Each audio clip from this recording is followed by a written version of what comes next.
The suitcases sat on my driveway like tombstones marking the end of something I thought was permanent. 3 matching pieces of designer luggage that cost more than my monthly salary at the Neversink Herald, gleaming under the porch light like trophies of defeat. My name is Brent Marrow, and I'm standing in front of my own house at 11:30 on a Tuesday night, fishing for keys that won't work because my wife changed the locks. The woman I married 7 years ago just locked me out of my own home and announced it to the world via Facebook. Sometimes you have to walk away from toxic men, her post read, complete with a filtered selfie that made her look like a wounded angel. 43 likes already, including one from my own mother. I pulled out my phone and did something that felt both petty and liberating. I liked her post. Then I commented, "I agree."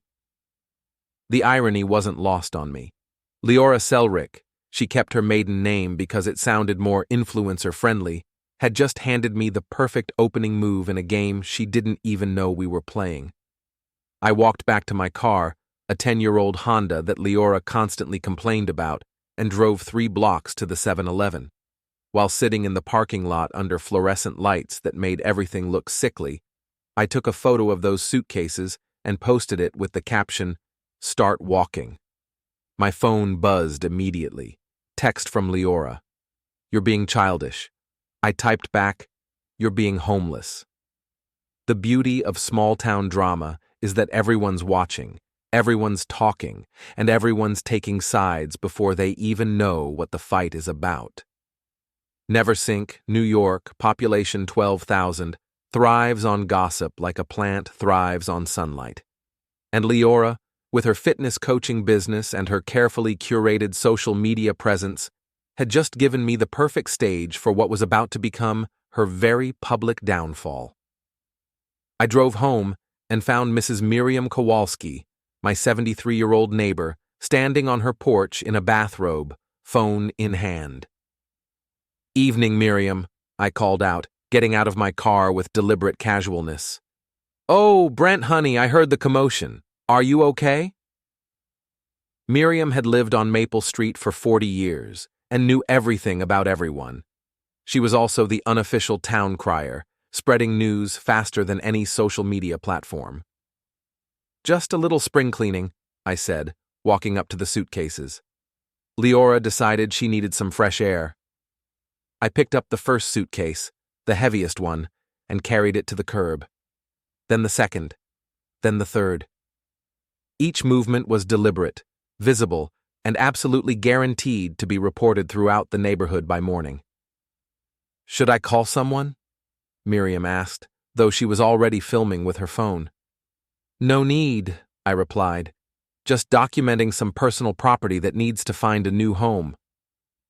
Back inside my house, not our house anymore, I made myself a sandwich and opened Liora's laptop, which she'd conveniently left behind in her dramatic exit. The password was still Fitness Queen 2023, because Liora changed her passwords like she changed her workout routines, predictably and with great fanfare. What I found in her messages made my sandwich taste like cardboard. "Can't wait to get away from him," she'd written to someone named Evan G. "He's so pathetic, always making those stupid jokes. You make me feel alive again."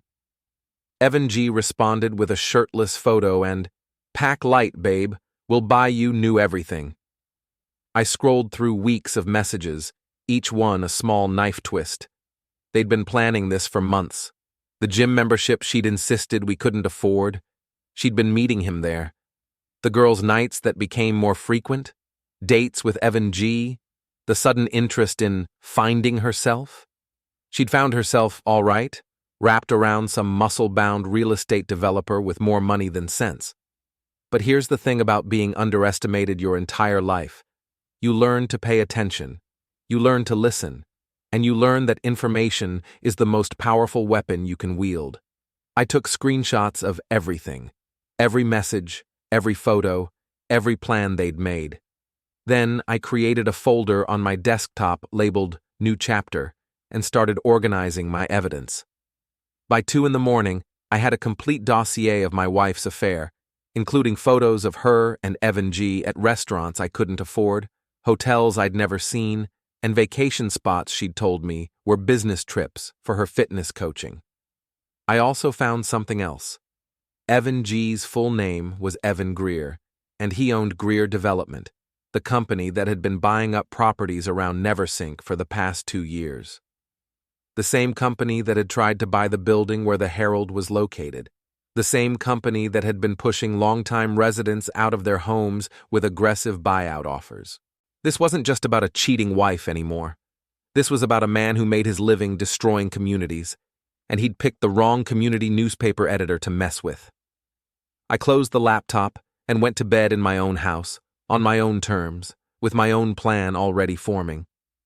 Tomorrow, Liora would wake up expecting me to come crawling back, begging for forgiveness, promising to change.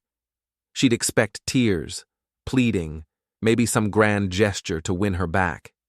Instead, she was going to get a masterclass in what happens when you underestimate the quiet guy with access to a printing press and a talent for turning personal pain into public entertainment. My phone buzzed one more time, another text from Liora. "We need to talk." I turned off the phone without responding. We'd talk all right, but it would be on my terms, in my time, and with an audience she wasn't expecting. The suitcases were still on the curb when I finally fell asleep, and I knew they'd be gone by morning. Not because Liora would collect them, but because I had other plans for those designer bags and everything in them. Before we dive deeper into this story, I have one small request. Please subscribe, drop a like, comment, and hit that hype button to boost this channel so more people can discover these incredible Reddit stories. I woke up at 6 a.m. to the sound of my phone buzzing like an angry wasp. 17 missed calls from Liora, 12 text messages, and 43 Facebook notifications. The post about her suitcases had gone viral by Neversink standards, 127 shares and counting. The suitcases were still on the curb, now damp with morning dew and looking considerably less glamorous than they had under the porch light. I made coffee, scrambled some eggs, and settled in to read the messages Liora had sent throughout the night. They followed a predictable pattern: anger, bargaining, threats, and finally, desperation. "You can't just throw my stuff out like garbage. I'm calling the police. This is harassment. Please, can we just talk like adults?" I responded to exactly none of them. Instead, I called my best friend Ricky Martinez, who owned O'Malley's pub downtown and knew more about the personal lives of Neversink residents than a small-town priest. "Brent, you magnificent bastard," Ricky answered on the first ring. "Miriam Kowalski has been calling everyone in town since 6:30. Something about you finally growing a backbone?" "Something like that," I said. "I need a favor." "Name it. What do you know about Evan Greer?" Ricky's tone shifted immediately. "That pretty boy developer? Why?" "Let's just say he's taken an interest in my personal life." "Oh, hell no." Ricky's voice carried the kind of righteous anger that only comes from genuine friendship. "That guy's been sniffing around half the married women in town. His wife doesn't know, or doesn't care, but he's got a reputation." "What kind of reputation?"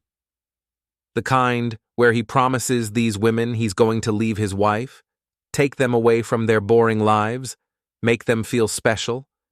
Then, when things get complicated, he disappears. Left 3 marriages in ruins that I know of." This was even better than I'd hoped. "Any proof?" "I tend bar, Brent. I don't just serve drinks, I collect confessions. Give me 24 hours.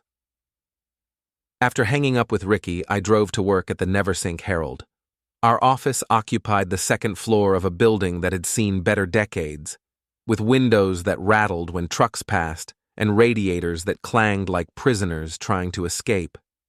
But it was mine, in the sense that I'd been running the place since the owner moved to Florida and decided to manage from a distance. My desk faced the window overlooking Main Street, which gave me a perfect view of the morning drama unfolding below. Leora's white BMW was parked outside the coffee shop, and I could see her through the window, gesticulating wildly while talking to her friend, Jade Hoffman. Jade was Leora's workout partner and social media collaborator, the kind of woman who treated other people's business like her own personal entertainment. She was also, according to Ricky, jealous of Leora's lifestyle and secretly thrilled whenever her friend faced any kind of setback.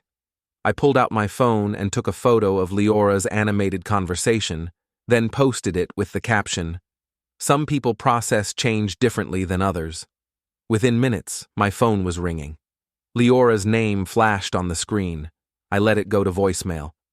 Then I called Otis Brennan, my old college roommate who'd moved back to Neversink after a career as a private investigator in Albany. Otis was the kind of guy who could find out what you had for breakfast 3 weeks ago if you gave him a reason to look. "Brent Merrow," Otis answered. "I was wondering when you'd call." "You heard?" "Brother, everyone's heard.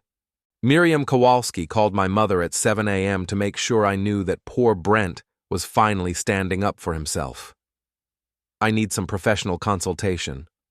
"About time. What do you need?" "Background check on Evan Greer, and I mean deep background, business dealings, personal history, anything that might be interesting to a newspaper editor." "Consider it done. What's your timeline?" "Yesterday." "I'll have something by tonight.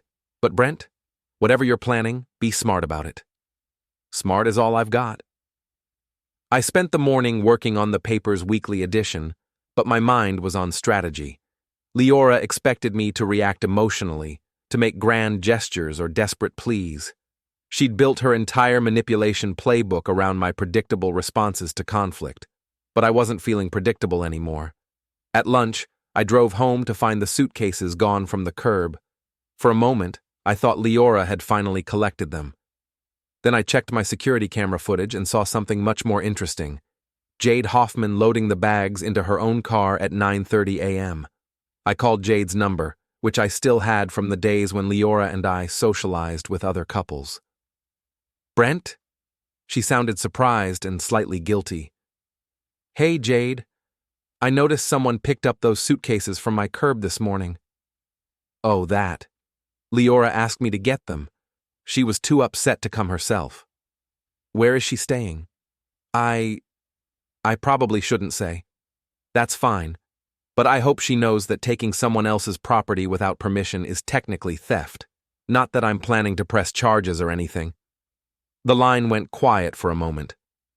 "Those are her things, Brent. Actually, according to New York state law, anything left on someone else's property for more than 24 hours can be considered abandoned. But like I said, I'm not looking to cause trouble. I just want to make sure everything gets sorted out fairly." "What do you want?" "Nothing dramatic. Just tell Liora that if she wants to discuss dividing our assets, she can call me during business hours, like a civilized adult." I hung up before Jade could respond, then immediately posted another Facebook update. Amazing how quickly people show their true colors when they think nobody's watching. By 3 p.m., my phone had 17 more missed calls from Liora and a text message that simply read, "I'm coming over." I responded, "Doors open. Bring a lawyer." She arrived 20 minutes later, still driving her BMW and wearing the kind of athletic wear that cost more than most people's monthly grocery budget. She looked good. Liora always looked good, but there was something frantic in her eyes that hadn't been there before. I met her on the front porch, deliberately staying outside where the neighbors could see us. "We need to talk," she said. "I'm listening." "Not out here, inside." "I'm comfortable out here. It's a nice day." She looked around nervously, clearly aware that Miriam was watching from her window, and that at least 2 other neighbors had found reasons to work in their front yards. "You're being ridiculous," Liora said. "I'm being transparent. Isn't that what you wanted? No more secrets? No more hiding things from each other?" Her face flushed. "You don't understand the situation." "I understand it perfectly. You've been having an affair with Evan Greer for months, planning to leave me and using our joint accounts to finance your exit strategy. What part am I missing?" The color drained from her face. "How did you—" "Liora, You left your laptop open with all your passwords saved. Did you really think I wouldn't notice? She looked around again, realizing that our conversation was becoming public entertainment. Can we please discuss this inside? No. If you want to air our personal business on social media, then we can discuss it in person, where everyone can hear. What did you want to talk about? I want my things back. Which things? The suitcases you abandoned on my property? Jade already picked those up. My jewelry, my clothes, my equipment. Your jewelry is in the safe, which requires both our signatures to open. Your clothes are in the closet where you left them. Your equipment is in the garage, same as always. So I can come get them. Of course. Bring boxes, and a truck, and maybe some friends to help you carry everything, since you'll be taking it all at once. What do you mean, all at once? I mean, I'm not running a storage facility, Liora. You made your choice. Now you get to live with it. She stared at me for a long moment, and I could see her trying to figure out what had changed. The old Brent would have been crying by now, begging her to reconsider, promising to change whatever she wanted changed. The new Brent was enjoying the show. I'll be back tomorrow with a truck, she said finally, looking forward to it. She walked back to her car, and I waved goodbye like we'd just had a pleasant conversation about the weather. As soon as she drove away, I went inside and called Otis. Please tell me you have something, I said. Brother, do I ever. Evan Greer isn't just a serial cheater. He's also leveraged up to his eyeballs, behind on his property taxes, and currently being investigated by the state for some questionable land deals. Want to guess who's been helping him hide assets? His girlfriend? His girlfriends, plural. Your wife isn't the only one he's been promising a new life to. I smiled for the first time in weeks. Send me everything. Already in your email. And Brent? This guy's going down whether you help or not. The state investigation is serious. Good to know. But I'm not interested in justice. I'm interested in revenge. Even better. What do you need me to do? Nothing yet, but stay close to your phone. I spent the evening reading through Otis's research and planning Leora's going-away party. By the time I went to bed, I had a strategy that would make her wish she'd never heard of social media. And tomorrow, when she came back for her things, the real show would begin. Liora arrived the next morning with a U-Haul truck, Jade, and two guys I didn't recognize, probably friends of Evan's, based on their identical gym-sculpted physiques and vacant expressions. I watched from my kitchen window as they assembled on the driveway like a moving crew preparing for battle. I'd been awake since 5 a.m., making my own preparations. Every piece of Leora's clothing was neatly folded and packed in boxes labeled with her name. Her jewelry was organized in a single case. Her fitness equipment was cleaned and arranged by the garage door. Her books, decorations, and personal items were sorted and ready for transport. I'd also printed out copies of every message she'd exchanged with Evan Greer and placed them in a manila envelope marked New Chapter Documentation. When Liora knocked on the front door, I opened it with a smile that probably looked more predatory than friendly. Right on time, I said. Everything's ready to go. She looked surprised. You packed for me? I figured it would be more efficient.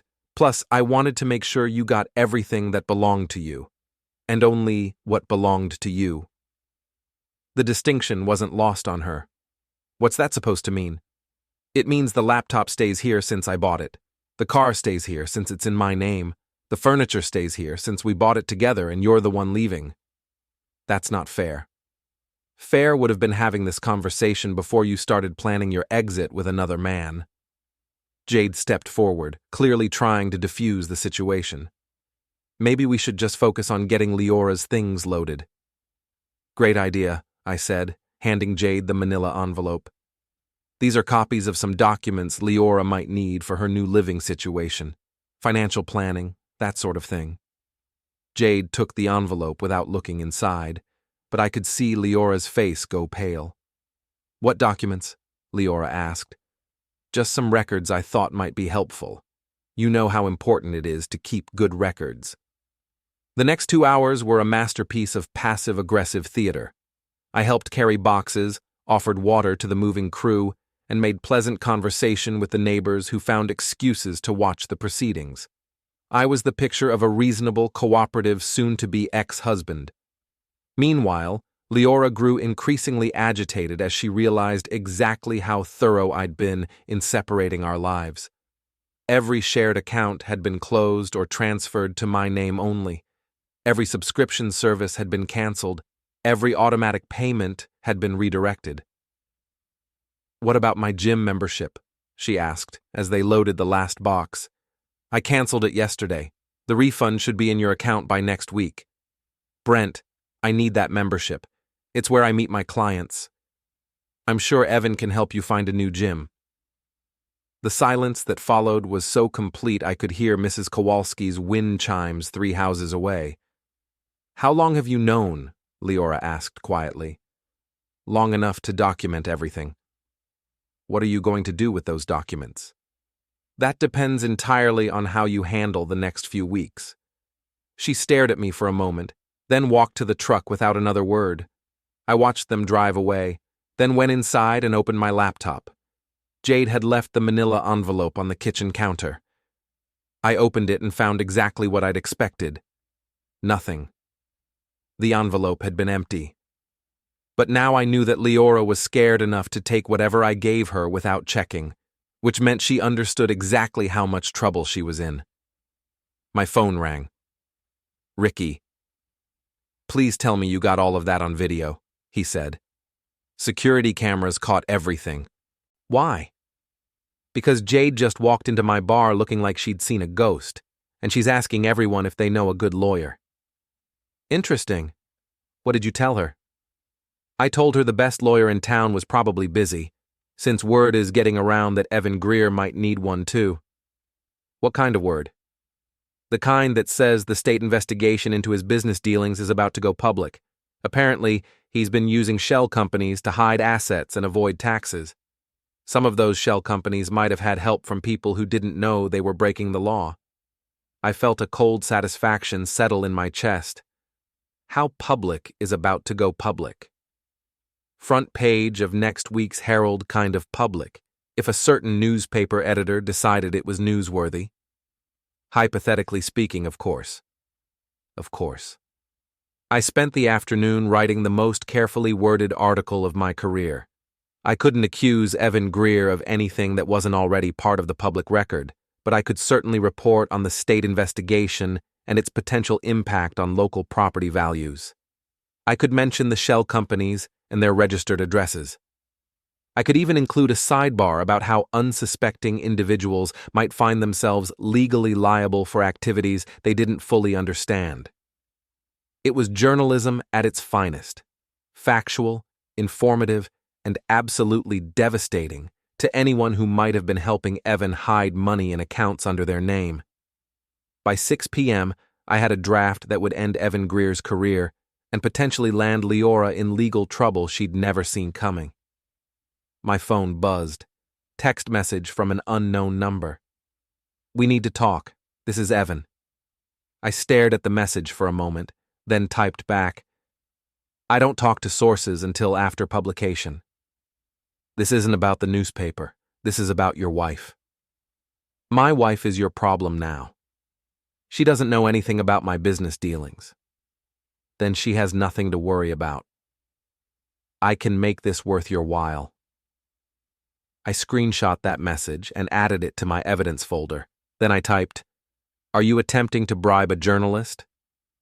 The typing indicator appeared and disappeared several times before he responded, "I'm trying to prevent an innocent person from getting hurt. Innocent people don't help hide assets in shell companies. She didn't know what she was signing. But she signed anyway. That's going to be a problem for her." My phone rang immediately. I let it go to voicemail, then listened to Evan Greer's voice for the first time. He sounded exactly like I'd expected, smooth, confident, and increasingly desperate. "Look, Brent, I know you're angry, and you have every right to be. But Liora made a mistake, and she's going to pay for it for the rest of her life if this story runs. I'm the one you want to hurt, Not her. Call me back and let's work something out. I saved the voicemail, then called Otis. How quickly can you get me more information about those shell companies? I asked. What kind of information? The kind that shows exactly who signed what documents and when. Give me 2 hours. And Otis, I think I'm going to need you to be available tomorrow night. What's happening tomorrow night? Leora's going away party. She just doesn't know she's the guest of honor yet. I hung up and started making a list of everyone who needed to receive a special invitation to tomorrow's festivities. By the time I was finished, half the town would be there. The other half would wish they had been. I spent Thursday morning at the Herald office, putting the finishing touches on what I'd already decided would be the most important article of my career. The headline read, State Investigation Targets Local Developers' Financial Practices, and the subheading added, Multiple shell companies under scrutiny for tax evasion and asset concealment. Every fact had been verified, every quote had been sourced, every legal implication had been carefully researched. It was a textbook example of investigative journalism, and it would destroy Evan Greer's life when it hit the stands Monday morning. But I wasn't planning to wait until Monday. Otis arrived at noon with a folder thick enough to choke a horse. Your girlfriend's been busy, he said, dropping into the chair across from my desk. Liora Selrick's signature is on documents creating 3 different LLCs, opening 4 bank accounts, and purchasing 2 properties that officially belong to companies that don't actually exist. How much money are we talking about? Conservative estimate, about $2 million in hidden assets. If the state can prove intent to defraud, she's looking at felony charges. And if they can't prove intent? She's still looking at civil liability that could bankrupt her for life. I leaned back in my chair and tried to process the magnitude of what Liora had gotten herself into. She really didn't know what she was signing? Does it matter? Ignorance isn't a legal defense when you're talking about this kind of money. My phone buzzed. Text from Liora. Can we please talk? This is important. I showed the message to Otis. What do you think? I think she's starting to realize how deep the hole is that she dug for herself. Good. Let her sweat for a while longer. I spent the afternoon making phone calls and sending emails. The guest list for tomorrow night's surprise party was shaping up nicely. Jade Hoffman would be there, because I'd told her I wanted to return some of Leora's things that had been mixed in with my stuff. Corey Brennan, Leora's other close friend, and the town's biggest gossip, would be there because I'd mentioned I had some news about the divorce that she might find interesting. Miriam Kowalski would be there because I'd asked her to help me organize some of Leora's belongings. Ricky would be there because he was my best friend and wouldn't miss this for anything. Otis would be there because I might need a witness to whatever happened next. And Liora would be there because I was going to tell her I'd found some important documents she'd forgotten and needed to return them immediately. The location would be O'Malley's pub, which had a back room that Ricky sometimes used for private parties. It also had security cameras and a crowd of regular customers who could serve as additional witnesses if things got interesting. At 5 p.m., I called Liora. She answered on the first ring. Brent, thank God. We really need to talk. I agree. I found some papers in the house that belong to you. Legal documents, bank stuff, that sort of thing. I think you're going to want them back. What kind of legal documents? The kind you probably don't want floating around where anyone could find them. The silence stretched long enough that I wondered if the call had dropped. When can we meet? She asked finally. Tomorrow night, 7 p.m. O'Malley's has a private room we can use. Why not just come to where I'm staying? Because I don't know where you're staying, and frankly, I'd prefer to have this conversation somewhere neutral. Okay. Should I bring anyone? Bring whoever you want. This is just about returning your property. What about Evan? What about him? Should he be there? I smiled, even though she couldn't see it. That's entirely up to you, Liora, but you might want to ask him about those documents before you decide. I hung up before she could ask any more questions. By Friday evening, everything was in place. Ricky had set up the back room with a long table and enough chairs for everyone. Otis had positioned himself at the bar with a clear view of both entrances. Miriam had arrived early and claimed a spot near the window where she could see everyone who came and went. Jade and Corey arrived together at 6:45, both looking curious and slightly nervous. "This is very mysterious, Brent," Corey said as I led them to the back room. "What's this really about?" "Just some housekeeping related to the divorce. I thought it would be easier to handle everything at once rather than drag it out." Liora arrived at exactly 7 p.m., alone, and looking like she hadn't slept in days. She'd lost weight, and there were dark circles under her eyes that even her expensive concealer couldn't hide. "Where are the documents?" she asked as soon as she sat down. "They're safe, but before I give them to you, I think everyone here should understand what they are." "Everyone here?" She looked around the room as if noticing the other people for the first time. "Why are Jade and Corey here?" "Because they're your friends, and friends should know when someone they care about is in trouble." Jade leaned forward. "What kind of trouble?" I opened the folder Otis had given me and spread the documents across the table. Bank statements, incorporation papers, property deeds, and tax forms, all bearing Leora's signature and all connected to Evan Greer's shell companies. "The kind of trouble that comes from signing documents without reading them," I said. Leora's face went white as she recognized her own handwriting on page after page of evidence. "Oh my God," Corey whispered. "Liora, what did you do?" "I didn't do anything," Liora said, but her voice cracked on the words. "Evan said these were just business papers, investment opportunities."